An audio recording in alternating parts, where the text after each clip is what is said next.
أثار خبر وفاة شاب مصري عمر صاحب 17 عاما ضجة على مواقع التواصل الاجتماعي، والذي توفي بسبب تناوله الشعرية الكورية الحرة. وأوضحت أخته أنها كانت المرة الأولى التي يتناول فيها عمر الشعرية الكوري، وذلك بعدما رأت حذي على موقع على يوتيوب وأرادت تقليدها، ما كادت أنهم اتخذون إجراءات قانونية ضد الشركة.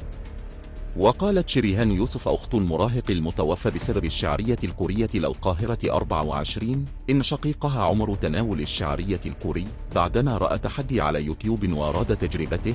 كأي شباب يخوض الكثير من التحديات على مواقع التواصل لاجت معي، وبعد تناولها للشعرية الكورية لحارة شعر بالإعياء الشديد، ثم نقل إلى المستشفى. وبعد ذلك تم إخبارها بأن لا الشطة ولا التوابل الموجودة في الشعرية أضرت بجهة شقيقها لهضمي، وسببت له مضاعفات شديدة.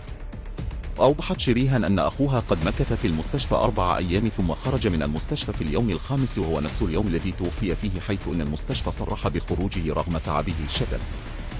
وأضافت شريهان أنهم اتخذوا إجراءات قانونية ضد شركة الشعرية الكورية، مشيرة إلى أن أكياس هذا المنتج مكتوب عليها تحذيرات من تناولها، وعلى الرغم من ذلك فإنها موجودة في كل مكان ويستطيع أي شخص الحصول عليها وبناولها، وتباع في لصق بسعر 85 جنيها.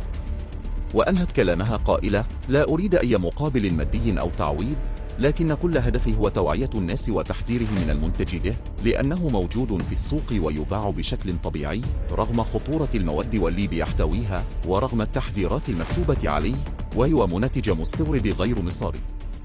والجدير بذكر أن خبر وفاة المراهق عمر صاحب 17 عاما قد أثار ضجة واسعة على مواقع التواصل الاجتماعي، حيث توفي بعد تناوله الشعرية الكوري، والتي تسببت في الإضرار بالكلى والمرارة، وعاني لمدة 5 أيام قبل أن يتوفي بعده. شكرا لكم على المشاهدة، ولا تنسوا الاشتراك في قناة المعلومة.